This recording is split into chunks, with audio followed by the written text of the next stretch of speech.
ஏழை பிராமணரை மிரட்டி பணம் பறிப்பு, பின்னணியில் அறநிலையத்துறை அதிகாரி. கடவுள் போல் களமிறங்கிய இளைஞர் விக்னேஷ் பாலாஜி. திண்டுக்கல் மலையடிவாரம் ஆஞ்சநேயர் கோவில் அர்ச்சகராக இருக்கக்கூடியவர் ராமானுஜம்.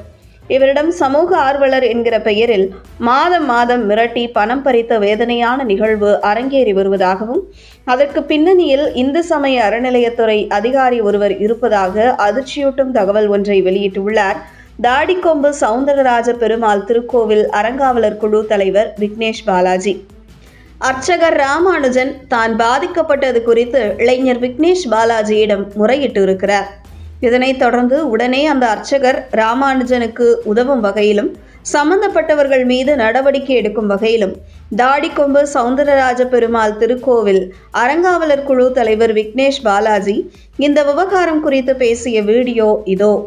அனைவருக்கும் வணக்கம். நான் உங்கள் விக்னேஷ் பாலாஜி. இன்றைக்கி நான் ரொம்ப ஃபீல் பண்ணி இந்த வீடியோவை பேசுகிறேன். இந்த ஃபோட்டோவில் இருக்கவர் நம்ம திண்டுக்கல் ஆஞ்சநேயர் கோயிலுடைய அர்ச்சகர். அவர் பேர் ராமானுஜம். ரொம்ப என்ன சொல்கிறது, அவர் பாருங்கள், எலும்பு துண்டாக தான் இருப்பார். ரொம்ப ஒரு சிம்பிளான ஒரு மேனு. அவருக்கு மாத சம்பளம் வெறும் 2500 நான் நினைக்கிறேன். நான் ரொம்ப ஃபீல் பண்ணி பேசுகிற ஒரு வீடியோ. இவர் ஒரு ஏழை பிராமினர். இவர்கிட்ட திண்டுக்கல்லில் ஒரு போலி சமூக ஆர்வம் ஒருத்தன் சுற்றிட்டு இருக்கான். ரொம்பவும் ஒரு ஒஸ்ட்டு ஃபெல்லோ. அவன் இவர்கிட்ட ஒவ்வொரு டைமும் பணம் கேட்டு மிரட்டி அவ்வளோ காசு வாங்கி வச்சிருக்கான். இவர் என்கிட்ட எவ்வளோ நாள் சொல்லவே கிடையாது. இன்றைக்கி தான் சொல்கிறாரு. லாஸ்ட் ஒரு 3 நாளாக சொல்லியிருக்காரு. இன்றைக்கி ரொம்ப பிரீஃபாக சொல்கிறாரு. பார்த்துக்கோங்க இவரோட நிலைமையை. ஒரு போலி சமூக ஆர்வலர். அவனுக்கு எவ்வளோ கொழுப்பு இருந்தால் இவரை மாதிரி ஆட்களை மிரட்டி காசு வாங்கியிருக்கான். இவர்கிட்ட எல்லா ஆதாரமும் வச்சிருக்காரு. என்கிட்ட இன்றைக்கி தான் அவர் சொன்னார். இது எனக்கு ரொம்ப ஒரு வருத்தமாக இருக்குது. நிச்சயமாக அந்த போலி சமூக ஆர்வலர் மேலே நிச்சயமாக நான் இவரை வச்சு காவல்துறையில் கண்டிப்பாக அவர் புகார் கொடுப்பாரு. அது மேலே நடவடிக்கை எடுக்க போகிறோம். ஸோ நம்ம எல்லாமே இவருக்கு சப்போர்ட் பண்ணணும். ரொம்ப ஃபீலிங்காக இருக்குது.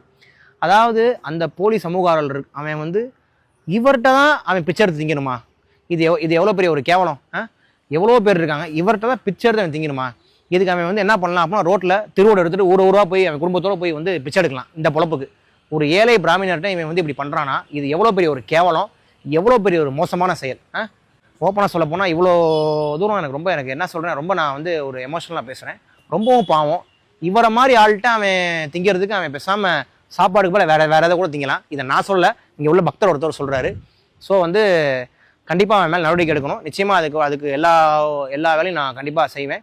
இந்த போலி சமூக ஆர்வலருக்கு ஆதரவாக இருக்கிறது யாருன்னா, இந்து சமய அறநிலையத்துறையில் ஒரு ஆய்வர் ஒருத்தன் சுற்றிட்டு இருக்கான் இந்த ஊரில். அவன் ஒரு VMVT. அவன் ஒரு வெட்டி முண்டா வீணா போன தண்டம். அவன் தான் இவருக்கு ஃபுல் சப்போர்ட் பண்ணுறது. பார்த்துக்கோங்க, எப்படின்னு பார்த்துக்கோங்க. இவனை மாதிரி ஆய்வரெலாம் இருந்தால் எப்படி உருப்பணும்? அறநிலையத்துறை எப்படி உருப்பணும்? இவனை மாதிரி ஒரு ஆய்வரெலாம் இருந்தால் இவன் மேலே கண்டிப்பாக நடவடிக்கை எடுத்தே ஆகணும். இந்த ஆய்வாளர் வச்சு தான் இவன் எந்தெந்த கோயிலில் எந்த அர்ச்சகர்கிட்ட பணம் வாங்கலாம், எந்தெந்த ஸ்டாஃப்கிட்ட பணம் வாங்கலாம், எந்தெந்த பணியாளர்கிட்ட பணம் வாங்கலாம், எந்தெந்த அர்ச்சகரை மிரட்டி பணம் வாங்கலாம்னு சொல்லி ஒரு குரூப் சுற்றிட்டு இருக்காங்க இங்கிட்டு. இவங்கெல்லாம் என்ன பண்ணலாம் நீங்களே சொல்லுங்கள். ஸோ நம்ம எல்லாமே ஆதரவாக, நம்ம எல்லாமே ஜாதி மதம் இன்றி இவர் இது ஒரு மனித நேயமாக இந்த வீடியோ நான் பேசுகிறேன். அவர் ஒரு பிராமணர். அதெல்லாம் தவிர ஒரு மனித நேயமாக என் ஃப்ரெண்ட்ஸு நிறையா, எனக்கு இஸ்லாமிய நண்பர்கள் இருக்காங்க, கிறிஸ்துவர்கள் இருக்காங்க, ஹிந்துஸில் அவ்வளோ ஃப்ரெண்ட்ஸ் இருக்காங்க. நம்ம எல்லாமே ஒன்று சேர்ந்து இந்த அர்ச்சகருக்கு நம்ம கண்டிப்பாக இவருக்காண்டி நம்ம ஃபைட் பண்ணுவோம். ஸோ நம்ம எல்லாமே நிச்சயமாக சொல்கிறேன், நம்ம எல்லாமே ஒருங்கிணைந்து இவருக்கு சப்போர்ட் பண்ணுறோம். நன்றி, வணக்கம்.